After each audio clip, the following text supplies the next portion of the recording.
Hello student, आज हम quantum chemistry का लेक्चर नंबर 4 लेके आए हैं।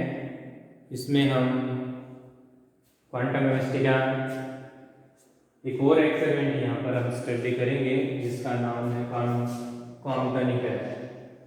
क्वांटम इफेक्ट आपको लाइट के पार्टिकल नेचर को एक्सप्लेन करता है। ठीक है, लाइट के पार्टिकल नेचर को एक्सप्लेन करता है। पार्टिकल नेचर को एक्सप्लेन और भी बहुत सारे एक्सपेरिमेंट करते हैं, जैसे कि हमने पढ़ा black body radiation, Planck radiation ना पढ़ा, फोटो इलेक्ट्रिक इफेक्ट पढ़ा। ये सारे एक्सपेरिमेंट जो थे वो आपको बताते थे कि लाइट जो है वो पार्टिकल की तरह एक्ट करती है। उनमें एक और एक्सपेरिमेंट हमारे पास ऐड हो गया है जो है क्वांटम इफेक्ट। क्वांटम इफेक्ट आपको बताएगा कि यदि कोई इंसिडेंट रेडिएशन, मान लेते हैं कि कोई इंसिडेंट रेडिएशन है,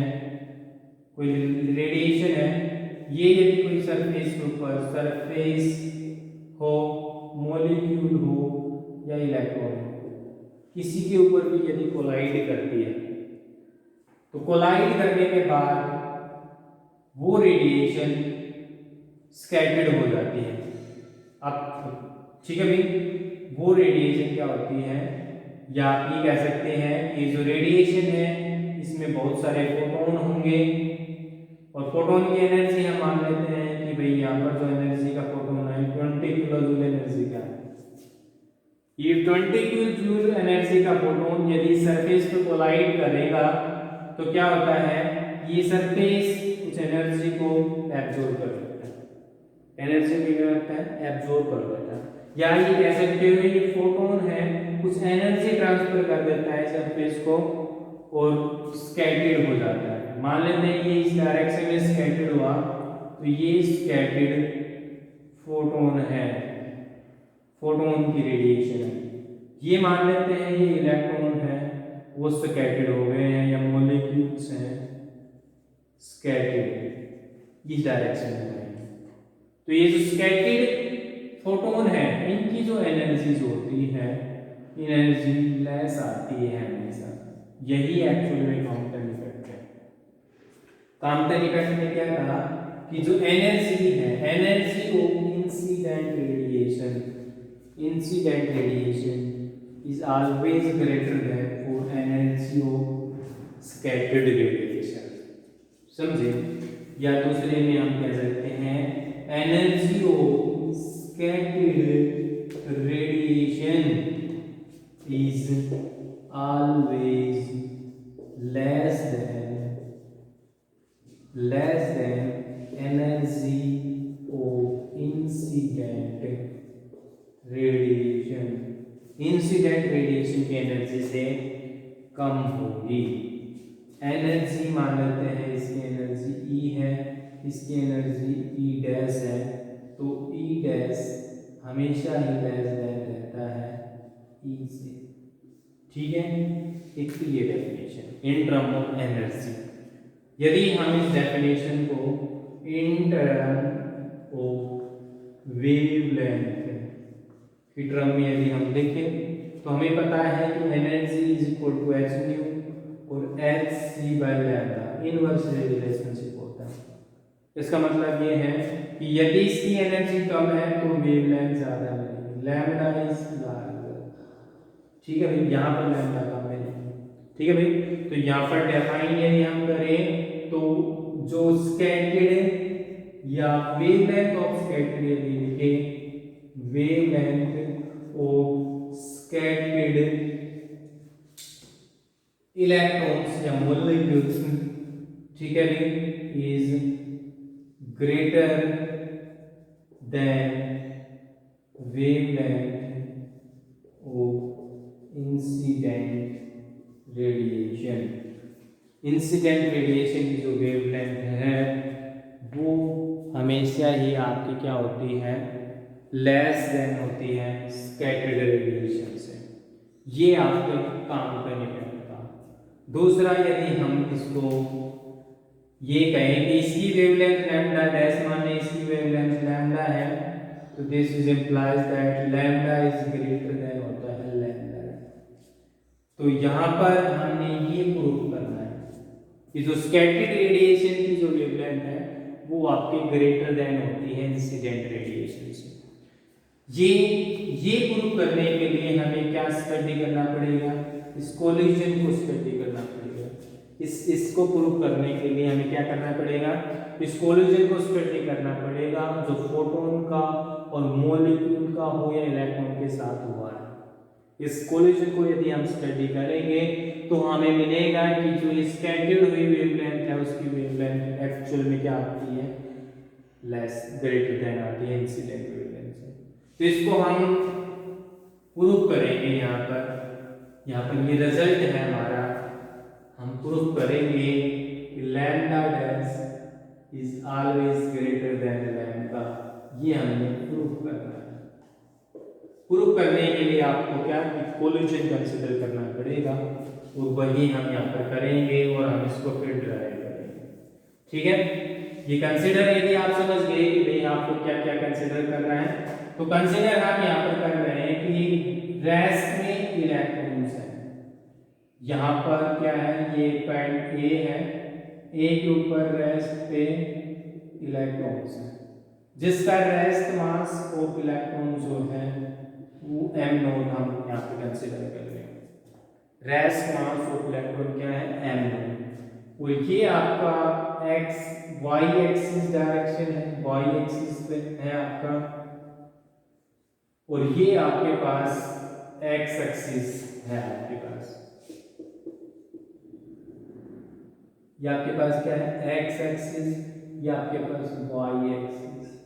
ठीक है भाई, ये x है, ये y। फिर इसके बाद क्या है कि हम क्या कर रहे हैं कि इनिशियल में हम कोई एनर्जी की रेडिएशन यहाँ पर हम डाल रहे हैं।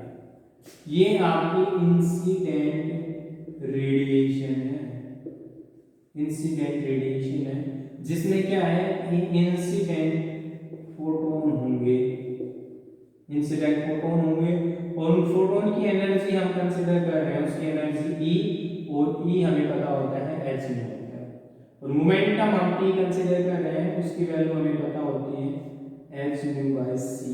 दिस इज ये इंसिडेंट जो फोटोन है उसकी हमने एनर्जी कंसीडर, ये h न्यू होती है फोटोन की, और मोमेंटम होगा वो h न्यू c होगा। New is the frequency of incident radiation. इसके बाद रेस्ट मास पे इलेक्ट्रॉन है, उसका जो रेस्ट मास है वो m है।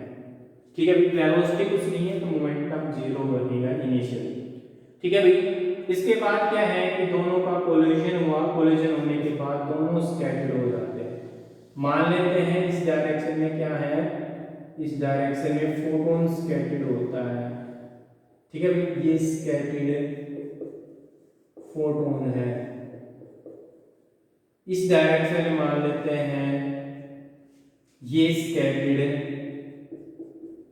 इलेक्ट्रॉन का कोलिजन हुआ, दोनों आपके स्कैटर्ड हो गए।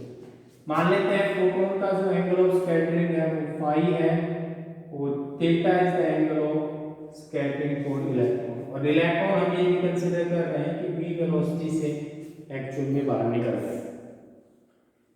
अब इसका जो स्कैटर्ड फोटोन है इसकी एनर्जी कुछ ना कुछ होगी, उसको एनर्जी को हम h न्यू डैश कंसीडर कर रहे हैं, और आपकी जो मोमेंटम है उसको p dash, this is h nu dash bye c।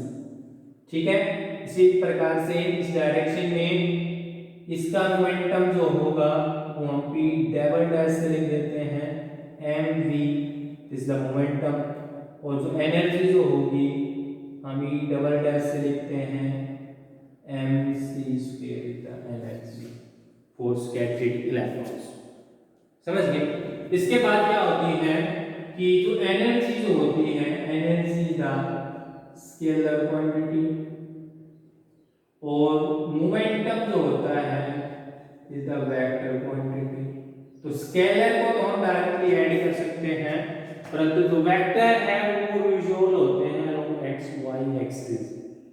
ठीक है भाई, तो आपका जो ये मोमेंट, देखो ये एनर्जी को डायरेक्टली हम ऐड कर सकते हैं, सिंपल है, कोई दिक्कत नहीं है, परंतु मोमेंटम को यदि आप ऐड करोगे तो वो विजुअल होते हैं along x axis y axis, इसलिए मैंने ये एक्सिस ड्रॉ किए हैं। ठीक है भाई, तो यहाँ पर क्या है कि मोमेंटम की बात करें कि ये जो एक्स एक्सिस पर रिजोल्व होते हैं वो फंक्शन किसके होते हैं, कोस ऑफ एंगल के होते हैं, कोस का फंक्शन होता है। वाई एक्सिस पर जो रिजोल्व होता है दिस इज द साइन का फंक्शन होता है। तो यहाँ पर क्या होगा कि यहाँ पर मोमेंटम की बात करें, इस स्कैटर्ड फोटोन के मोमेंटम की बात करें अलोंग एक्स एक्सिस, तो वो मोमेंटम क्या होगा h nu dash bye c multiply में cos ऑफ एंगल फाई। ठीक है भाई, इसी प्रकार से y एक्सिस पे मोमेंटम क्या रहेगा, h nu dash bye c तो रहेगा ही, इनटू में ये साइन का फंक्शन रहेगा, ये बात ध्यान रखनी है। इसी प्रकार से momentum for electron along x axis पे क्या रहेगा, mv cos ऑफ थीटा और ये mv sin थीटा। ये x एक्सिस डायरेक्शन में है, ये y एक्सिस की डायरेक्शन में है, ये इस डायरेक्शन में। ठीक है, ये एक्चुअल में यहाँ पर हमने कोलिजन कंसीडर किया कि भाई कोलिजन फोटोन का इलेक्ट्रॉन का हो रहा है, स्कैटर्ड हो रहे हैं, स्कैटर्ड फोटोन और इलेक्ट्रॉन आपके स्कैटर्ड हो जा रहे हैं। इस कोलिजन को यहाँ पर आपने स्टडी करना है। ठीक है, और हमने प्रूफ करना है क्या, प्रूफ हमने जो करना है वो lambda dash is greater than that, ये निकालना है। तो निकालने के लिए हम यूजिंग करेंगे using law of conservation of energy and momentum, दोनों का हम यहाँ पर लॉ का यूज करेंगे, law of conservation of energy और law of conservation of momentum. ठीक है, तो हम बताते हैं, पहले हम यूजिंग स्टार लगा करके using law of conservation of energy. तो law of conservation of energy आपकी ये कहती है कि total energy before after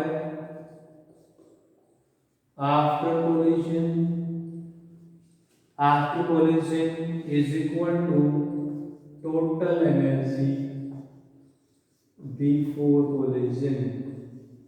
collision से पहले और कोलिजन के बाद total energy of the system होती है वो फिक्स होती है। जैसे कि आपको मैं कहूँ कि यहाँ पर 10 किलो जूल एनर्जी है, कोलाइड किया, इसमें रेस्ट पर मान लेते हैं 5 किलो जूल एनर्जी का इलेक्ट्रॉन है, कोलाइड किया मान लेते हैं 2 एनर्जी ट्रांसफर की, ट्रांसफर करने के बाद इसकी एनर्जी 2 इंक्रीज हो गई, 7 किलो जूल एनर्जी ये स्कैटर्ड हो गया और इसकी कितनी कम हो गई 2, तो ये हो जाएगा 8। ठीक है भाई, 20 किलो जूल एनर्जी स्कैटर्ड, तो टोटल एनर्जी आप करोगे ना तो ऑटोमेटिकली सेम होती है।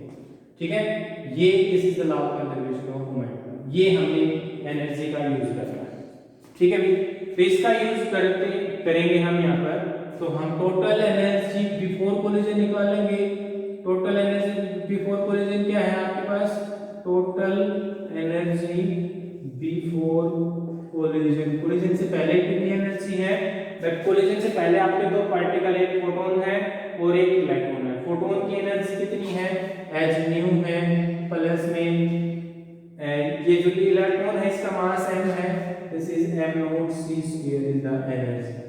ठीक है भाई, टोटल एनर्जी आफ्टर कोलिजन क्या होगी, टोटल एनर्जी आफ्टर कोलिजन दोनों स्कैटर्ड हो गए, energy the scalar quantity directly add हो जाएगी, प्लस में m c square, this is m c square.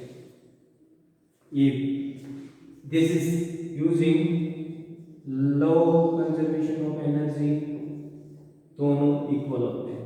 ठीक है भाई, दोनों इक्वल करेंगे तो this is implies that h nu plus में m not c square is equal to h nu dash plus में m c स्क्वायर।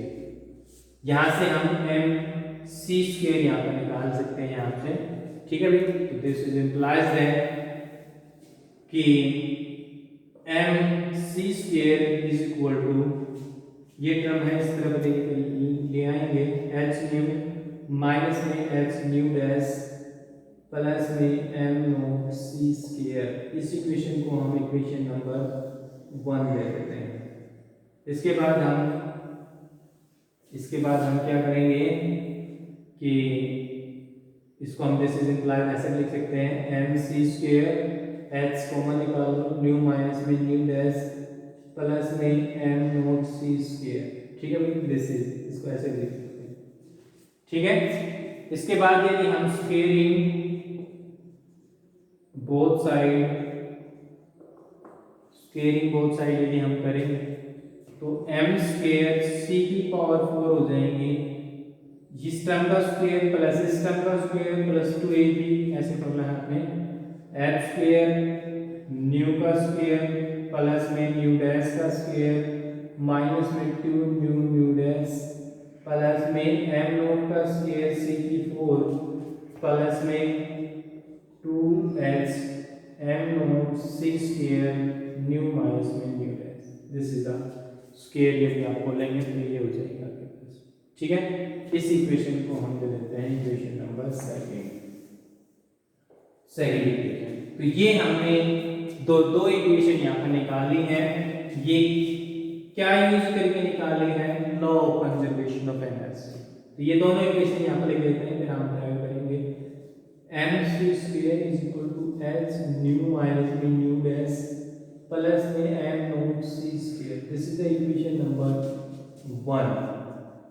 और इक्वेशन नंबर 2 क्या है, एम स्क्वायर सी की पावर 4 एच स्क्वायर न्यू का square minus में nu dash का square minus में 2 न्यू डैश प्लस में एम नॉट का स्क्वायर सी की पावर 4 प्लस में 2h न्यू डैश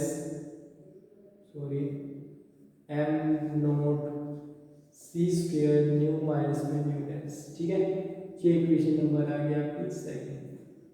ये इक्वेशन हमने कैलकुलेट की है bye using law of conservation of energy. ठीक है भाई, इसी प्रकार से हमने क्या यूज करना है, law of conservation of momentum. ठीक है भाई, this is implied that using law of conservation of momentum, law of conservation of momentum. और law of conservation of momentum आपके क्या है, मोमेंटम हमें पता है, अभी मैंने बताया, this is the vector quantity. तो ये अलोंग एक्स एक्सिस में भी विजुअल होता है, वाई एक्सिस में विजुअल होता है। तो यहाँ पर क्या कर रहे हैं, इसमें मैं लिख रहा हूँ मोमेंटम, ये law of conservation of momentum लगा रहे हैं अलोंग एक्स एक्सिस, यहाँ पर हम लगा रहे हैं अलोंग वाई एक्सिस। ठीक है, फार्मूला आपके पास यही रहेगा कि total momentum along x axis after collision, this is equal to before collision से पहले और कोलिजन के बाद सेम रहेंगे। तो ये देखो, हमें कोलिजन से पहले यदि हम, ये पहले वाला मैं पहले लिख रहा हूँ और बिफोर वाला बाद लिख रहा हूँ। ठीक है भाई, तो ये आपका total momentum along x axis लिख रहा हूँ। ठीक है, बिफोर कोलिजन से पहले। ठीक है, कोलिजन से पहले यदि आप देखें तो कोलिजन से पहले ये जो लाइट रेडिएशन है ये अलोंग एक्स एक्सिस पे आ रही है आपकी। तो एक्स एक्सिस पे आ रही है तो इसका मोमेंटम आपको पता है, this is h new momentum आपका h न्यू बाय c। ये तो फोटोन की होगी, ये इलेक्ट्रॉन जो है वो रेस्ट पे है, वो रेस्ट वेलोसिटी नहीं होती है, तो ये मोमेंटम क्या हो जाएगा, 0। इनिशियल में आपका मोमेंटम ये रहेगा। ठीक है भाई, तो ये टोटल मोमेंटम क्या होगा, टोटल रहेगा आफ्टर कोलिजन से बाद मोमेंटम क्या रहेगा अलोंग एक्स एक्सिस पे बात कर रहे हैं। तो एक्स एक्सिस पे ये इस डायरेक्शन में है, ये एक्स एक्सिस मोमेंटम क्या है, H nu dash by C cos of five, और Y X sorry X axis पे ये इलेक्ट्रॉन मोमेंटम क्या रहेगा, M V cos of theta, M V cos theta. ठीक है, this is implies that by using law of conservation of momentum, this is इस फार्मूले में यदि हम रखेंगे, दिस इज इंप्लाइज दैट दोनों टर्म इक्वल हो जाएंगे आपके पास, H nu by C is equal to H nu dash by C cos of five plus में M B cos of theta. यहाँ पर हम अरेंजमेंट करेंगे और निकालेंगे M B cos of theta. यहाँ पर M B cos of theta निकालेंगे तो ये फंक्शन ऊपर तरफ आ जाएगा H nu by C minus में H nu dash by C cos of five. ठीक है भाई, इसके बाद आप क्या करेंगे, इसका स्क्वेयरिंग बोथ साइड करेंगे। क्या squaring both side, taking squaring both side, तो M square B square cos square theta, this is squaring यदि आप करेंगे एच स्क्वेयर न्यू का स्क्वेयर बाय सी स्क्वेयर, इसका स्क्वेयर प्लस इसका स्क्वेयर प्लस में एच स्क्वेयर न्यू डैश का square by C square cos of का square five minus में two H square nu dash by C square cos of five. तो this is the equation next, ये equation number 3 होगी जो हमने momentum का निकाला अलोंग एक्स एक्सिस पे। ठीक है, इसी प्रकार से हम मोमेंटम क्या निकालेंगे अलोंग वाई एक्सिस पे। तो मैं इसी तारीख देता हूँ directly, total momentum along y axis before collision is equal to after collision. तो बिफोर कोलिजन का मोमेंटम क्या होगा, देखो बिफोर कोलिजन का मोमेंटम क्या होगा, बिफोर कोलिजन का मोमेंटम क्या होगा अलोंग वाई एक्सिस। देखा देखो आपके फोटोन है वो अलोंग एक्स एक्सिस पे चल रहे हैं, वाई एक्सिस पे इसका मोमेंटम जीरो होगा, वहां पर कोई इफेक्ट नहीं है। Momentum along y axis, photon का मोमेंटम जीरो, और इलेक्ट्रॉन तो रेस्ट पे है, वो चाहे एक्स एक्सिस पे है वाई एक्सिस पे है, जीरो हो जाएंगे। आफ्टर कोलिजन की बात करें तो ये मोमेंटम अलोंग वाई एक्सिस है, ये वाई एक्सिस पे फोटोन का है, ये इलेक्ट्रॉन का है, ये दोनों क्या करेंगे आपके ऐड हो जाएंगे h nu dash by c sine of five plus में एम बी साइन थीटा। और इसके साथ साथ ये मोमेंटम की इस डायरेक्शन है, ऊपरले मोमेंटम की इस डायरेक्शन है, तो दोनों ही अपोजिट डायरेक्शन और नेगेटिव है। ठीक है भाई, इसके बाद हमने दिस इज इंप्लाइज है, यहाँ पर एम बी साइन थीटा हम यहाँ पर निकाल सकते हैं, this is m b sine theta. इस फंक्शन को इस तरफ लेके आएंगे तो this is h nu dash by c sine five. ठीक है, sine five taking squaring both side, यदि आप करेंगे तो M square B square sine square theta, this is equal to H square nu dash का square upon c square sine square five. इसको हम equation number 4 डाल देते हैं। तो हमने 4 इक्वेशन निकाली, 2 using law of conservation of energy, तीसरी और फोर्थ है ये अलोंग एक्स एक्सिस का मोमेंटम यूज करते हुए, ये वाई एक्सिस का मोमेंटम का यूज करते हैं। अब हम इन दोनों को कंपैरिजन करेंगे, अलोंग एक्स एक्सिस का मोमेंटम का यूज करते हुए निकाली है वो इक्वेशन, और ये वाई एक्सिस का यूज करते हुए निकाली है वो उसका। तो इसको यदि आप देखें तो हम दोनों इक्वेशन को ऐड करेंगे, adding equation number 3 equation number 4, दोनों को ऐड करेंगे तो क्या होगा ये फंक्शन यदि आप देखें तो इनमें से क्या निकलेगा common, m square B square आपका कॉमन निकलेगा, अंदर हो जाएगा sine square theta cos plus में कोस स्क्वायर थीटा।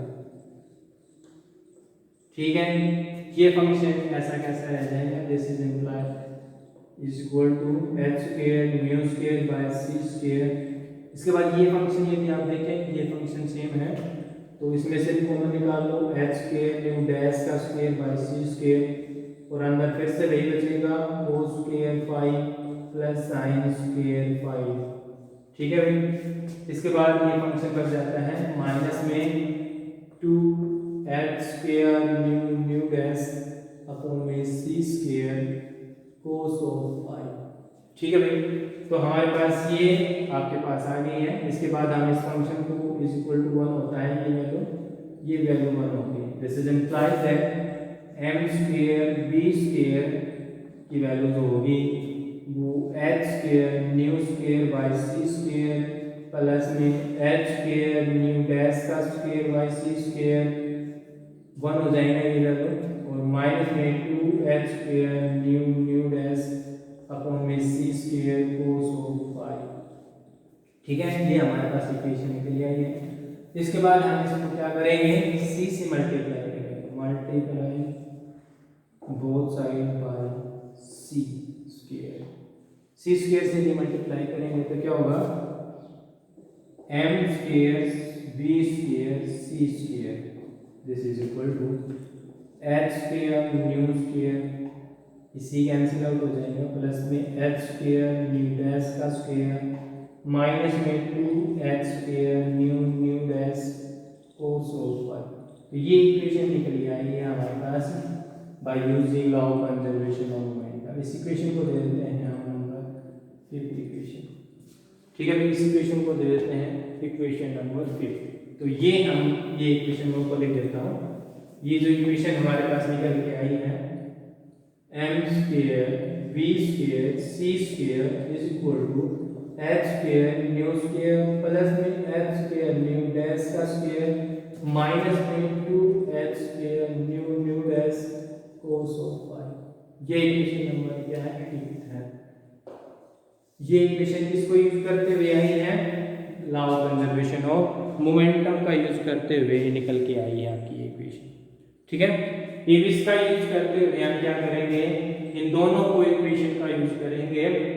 ठीक है, तो हमने कैलकुलेट करना है, मैं फिर से बता देता हूँ यहाँ पर हम इस इक्वेशन तक पहुंचना चाह रहे हैं कि lambda dash is greater than energy lambda, ये हमें प्रूव करना है डेफिनेशन के अनुसार। ठीक है, तो इसको प्रूव करने के लिए क्या करना पड़ेगा आपको, सब्ट्रैक्टिंग इक्वेशन नंबर 2 में से इक्वेशन नंबर 5 आपको सब्ट्रैक्ट करनी है, ये इक्वेशन माइनस करनी है इसमें से। तो माइनस करेंगे तो चेंज साइन चेंज हो गया, यहाँ पे प्लस हो जाएगा और इसको ऐड करेंगे तो ये फैक्टर में से क्या होगा, एम स्क्वायर सी स्क्वायर कॉमन निकल आएगा, यहाँ पर क्या हो जाएगा सी स्क्वायर माइनस में बी स्क्वायर बच जाएगा आपके पास। ठीक है, दिस इज इक्वल टू ये फैक्टर मल्टीप्लाई कर दो, H square nu square plus में एच स्क्वायर न्यू डैश का स्क्वायर माइनस में 2 H square nu nu dash plus में एम नोट का स्क्वायर सी की पावर 4 प्लस में, ठीक है, 2 h m nought c square nu minus में न्यू डैश और माइनस में एच स्क्वायर न्यू का स्क्वायर माइनस में एच न्यू डैश का स्क्वायर और प्लस में हो जाएगा 2 H square nu nu dash cos of phi. ठीक है भाई, ये दो टर्म आपकी कैंसिल आउट हो जाएगी, दो टर्म आपकी क्या होगी, कैंसिल आउट होगी। इसके बाद क्या होगा आपका, दिस इज इंप्लाइज दैट कि एम स्क्वायर सी स्क्वायर माइनस में new square this is value, ऐसे कैसे। ठीक है, इसके बाद क्या है, यदि हम इन दोनों टर्म को देखें, ये वाली टर्म और ये, इन दोनों में से क्या कॉमन आ रहा है आपका, 2 भी कॉमन आ रहा है, एच स्क्वायर भी कॉमन, न्यू न्यू डैश भी कॉमन, माइनस का साइन और कॉमन निकालना है। ठीक है भाई, तो यहाँ पर माइनस का भी फैक्टर पूरा कॉमन, 1 माइनस में कोस ऑफ फाई। ठीक है भाई, दिस इज ये। उसके बाद आपका क्या बच गया, एम नोट का स्क्वायर सी की 4 और प्लस में 2h m not c square nu minus में न्यू डैश। ठीक है भाई, ये आपका फैक्टर बच गया। इस इक्वेशन को डाल देते हैं इक्वेशन नंबर 6। ठीक है, इस इक्वेशन नंबर क्या डाल देते हैं 6। इसके बाद देखो इस इक्वेशन को यदि हम देखें, इसको यूज करते हुए हमें निकालना है ये।